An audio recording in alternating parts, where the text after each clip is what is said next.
Assalamualaikum warahmatullahi wabarakatuh. Kembali lagi bersama saya Denita Dikarina.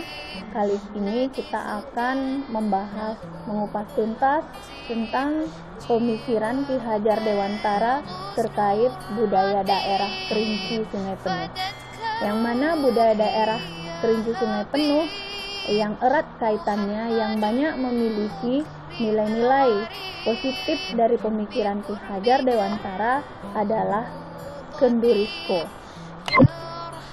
Mungkin semua kita sudah paham, terutama kita-kita yang berada di daerah Kerinci dan Kota Sungai Penuh dengan yang namanya Kendurisko. Kendurisko itu merupakan budaya ataupun tradisi kita yang wajib kita laksanakan, dan ini merupakan turun-temurun dari leluhur kita yang dilaksanakan minimal 5 tahun atau 10 tahun sekali. Nah, kita bahas dulu mengenai budaya ataupun sosiokultural. Sosiokultural atau budaya itu merupakan suatu pembiasaan atau kebiasaan atau tradisi yang dilakukan dalam lingkungan sosial. Nah, di sini salah satu budaya daerah Kerinci dan Kota Sungai Penuh yang banyak memiliki nilai karakter atau budi pekerti yang dilahirkan dari pemikiran Ki Hajar Dewantara adalah Kendurisko. Sekarang timbul pertanyaan, apa sih atau apa konsep Kendurisko itu?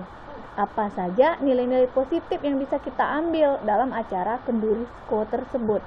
Lalu bagaimana implementasinya di kelas? Nilai positif yang ada dalam acara Kendurisko tersebut. Nah, sekarang ini kita akan membahas tentang konsep Kendurisko. Kendurisko merupakan rangkaian adat berupa peringatan yang dilaksanakan oleh masyarakat Kerinci. Istilah sko berasal dari kata saka, artinya leluhur dari pihak ibu. Pada acara ini ada 2 agenda pokok, yaitu acara menurunkan dan mensucikan benda-benda pusaka dan acara pengukuhan gelar adat. Nah, seperti yang saya jelaskan tadi, bahwa acara ini menjadi tradisi yang harus dilakukan selama 5 sampai dengan 10 tahun sekali.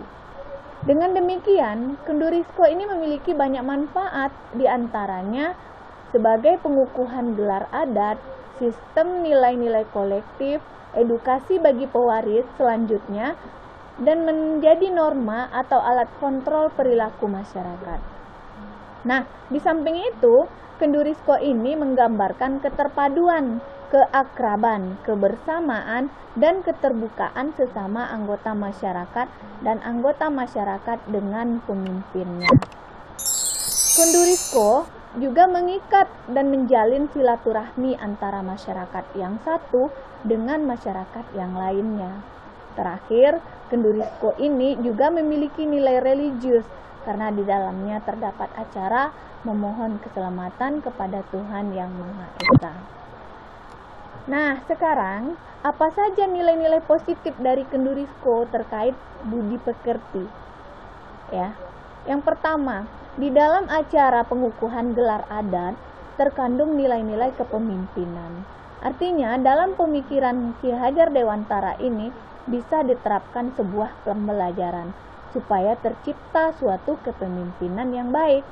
Apabila telah dikukuhkan, itu berarti ada nilai saling menghormati antara pemimpin dengan masyarakatnya. Di samping itu, bagi orang yang sudah dikukuhkan menjadi pemimpin, akan memiliki nilai integritas yang tinggi berupa menjalankan tanggung jawab yang benar sesuai dengan tugas pokok dan fungsinya. Yang kedua, dalam acara persiapan Kendurisko harus membutuhkan banyak orang. Oleh sebab itu dibutuhkan saling kerjasama, kekompakan. Nah, di sini jelas sekali ada nilai gotong royongnya, saling bermusyawarah untuk membahas rangkaian acaranya, sehingga ada nilai-nilai berpikir kritis untuk menciptakan suatu acara yang baik dan bagus. Nah, kemudian dalam rangkaian acara Kendurisko terdapat penurunan benda-benda peninggalan leluhur untuk disucikan. Ini memuat nilai-nilai sejarah, yang artinya kita itu menghargai benda-benda bersejarah dan sebagai bentuk penghormatan kita kepada leluhur. Sebelum acara dimulai, Kenduriskonya diawali dengan penyambutan tamu penting, sekaligus diiringi dengan tarian sekapur sirih dan memakai pakaian adat. Nah, ini berarti ada nilai-nilai kreativitas yang dimuat, terutama dalam penampilan tarian yang bagus. Di samping tarian sekapur sirih, ada juga pencak silat yang juga membutuhkan kreativitas orang-orang yang melakukannya, supaya bisa dihasilkan pencak silat ataupun tarian yang betul-betul bagus ditonton oleh orang banyak. Nah, dalam acara terakhir, Kendurisko itu ditutup dengan doa sebelum melaksanakan makan bersama, dengan harapan supaya apa yang dilaksanakan ke depannya bisa berjalan dengan lancar. Ini tentu memuat nilai-nilai religius. Di samping itu, ada juga nilai kekerabatan, karena dalam acara Kendurisko dihadiri oleh masyarakat dari daerah yang berbeda-beda. Nah, terakhir hampir ketinggalan, sebelum acara Kendurisko tersebut yang ada makan bersamanya, tentu persiapan makan ini ada yang diminta untuk mengantarkan makanan secara sukarela. Nah, ini menandakan bahwa kemandirian pada masyarakat itu yang mengantarkan makanan secara inisiatif sendiri, membawa makanannya banyak, kemudian ada tambahan makanan tambahan lainnya. Nah, ini merupakan dari nilai-nilai kemandirian yang tertanam pada budaya ataupun tradisi Kendurisko ini. Nah, kemudian apa implementasinya di kelas ataupun sekolah tentang budi pekerti terkait dari budaya tradisi Kendurisko tadi? Yang pertama, nilai yang bisa dimuat yaitu nilai religius. Apa implementasinya? Tentu yang pertama, berdoa sebelum dan mengakhiri pembelajaran. Jadi di sini siswa diharapkan kusuk dalam berdoa sebelum memulai pembelajaran dan mengakhiri pembelajaran. Memperingati hari besar Islam seperti perayaan Maulid ataupun Isra Mi'raj. Kemudian mengadakan yasinan di hari Jumat. Kemudian mengadakan sholat zuhur berjamaah, dan banyak lagi contoh yang lainnya yang bisa kita terapkan di sekolah ataupun di kelas kita. Kemudian yang kedua, nilai gotong royong. Nah, yang pertama itu menerapkan belajar berkelompok dalam pembelajaran di kelas. Ini tertanam nilai gotong royongnya. Kemudian mengadakan kerja bakti, membersihkan sekolah. Nah, terusnya kreativitas. Apa implementasinya? Yang pertama, melaksanakan kegiatan ekstrakurikuler di sekolah 1 minggu sekali yang bisa mengasah bakat dan minat siswa. Kemudian yang kedua, mengadakan pameran hasil kerajinan siswa untuk melihat sejauh mana kreativitasnya sudah terasah. Kemudian saling menghormati. Nah, di sini kita bisa membiasakan siswa bersalaman setiap sampai ke sekolah dan akan pulang sekolah. Memberikan aturan di kelas sebelum kita memulai pembelajaran. Saling senyum saat bertegur sapa. Meminta izin ketika lewat di depan orang yang lebih tua dengan membungkukkan badan. Ini merupakan nilai-nilai saling menghormati. Kemudian nilai kekerabatan. Apa implementasinya? Yang pertama, siswa dan guru saling menghargai dan menyayangi, sehingga siswa dan guru itu terhindar dari yang namanya bully. Kemudian yang kedua, saling tolong-menolong dalam hal yang positif. Yang ketiga, guru membantu memecahkan permasalahan yang dihadapi siswa ketika dalam belajar.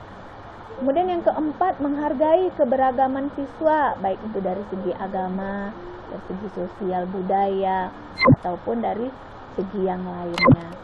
Kemudian nilai empati dan peduli, yang seperti apa yang mau kita lihat di dalam implementasinya di kelas ataupun sekolah. Yang pertama, guru dan siswa menjenguk siswa atau guru yang sakit. Nah, keluarga yang meninggal. Jadi di sini guru, jika ada guru yang sakit atau siswa yang sakit, nah kita itu tanda kita berempati, kita jenguk. Kemudian yang kedua, guru dan siswa membantu siswa yang tidak mampu dalam segi ekonomi. Nah, ini merupakan rasa empati kita atau rasa peduli kita. Kemudian berikut tanggung jawab. Nah, apa implementasi tanggung jawab dalam sekolah ataupun di kelas kita? Yang pertama, perangkat kelas yang dibentuk itu mempunyai tanggung jawab sesuai dengan tugas dan fungsinya. Kemudian piket kelas melaksanakan tugas sesuai dengan jadwalnya. Mengerjakan tugas yang diberikan guru sebaik mungkin. Tidak menunda-nunda pekerjaan yang diberikan. Ataupun tugas yang diberikan oleh guru itu dikerjakan dengan penuh rasa tanggung jawab dengan maksimal. Kemudian berikutnya, nilai mandiri. Nah, apa implementasi dari nilai budi pekerti yang mandiri ini? Yang pertama, siswa itu menjawab soal ujiannya masing-masing tanpa melihat ataupun mencontek punya teman. Kemudian yang kedua, siswa mengerjakan tugas kelompok. Setiap anggota kelompok itu mengerjakan secara mandiri terlebih dahulu tugasnya. Baru hasil dari pemikiran masing-masing dikumpulkan dan disepakati untuk menjadi hasil dari diskusi anggota kelompok yang akan dipresentasikan di depan kelas. Kemudian yang ketiga, aturan dan tata tertib sekolah itu diterapkan oleh semua warga sekolah. Nah, mungkin ini yang bisa kita jelaskan, kita bahas pada kesempatan kali ini. Nanti kita akan melanjutkan untuk materi berikutnya, materi dari pendidikan guru penggerak untuk CGP angkatan 7 skop Kota Sungai Penuh. Sampai di sini dulu. Apabila ada penjelasan yang kurang berkenan ataupun tidak maksimal dalam menjelaskan, mohon maaf yang sebesar-besarnya. Jika ini bermanfaat, silahkan dibagikan, di-share. Kemudian jangan lupa juga di-subscribe channel ini. Akhir kata, terima kasih. Wassalamualaikum warahmatullahi wabarakatuh.